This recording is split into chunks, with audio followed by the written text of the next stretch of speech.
Hello everyone, today we have a square eye machine from Juvengang Machinery ready. Here is a brief introduction for everyone. Firstly, what is the function of this machine? This machine is mainly used for punching square holes. This is the template we have prepared. The customer will power on the machine as soon as they receive it. There are three phase 380 volts wires here. Customers can use an airflow switch to connect it.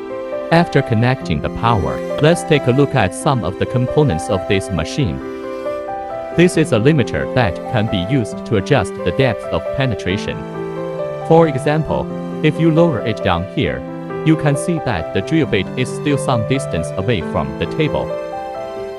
Now move up, and the nut below also moves up. If you continue drilling, you can see that the drill bit has reached the surface now. So the higher the limiter is raised and the deeper the hole is drilled, the thicker the workpiece can be drilled.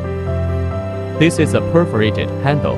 It controls the up and down movement of the drill bit and motor. This handle is quite flexible.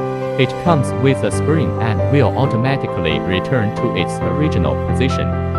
This is a pure copper motor that uses a 2.2 kW high-power perforated motor. The function of this motor is to drive the drill body inside the drill bit to rotate. There is a B18 drill chuck for clamping the drill body. It can clamp up to 16 mm at most. Next is the countertop, which is an iron plate that has been milled flat.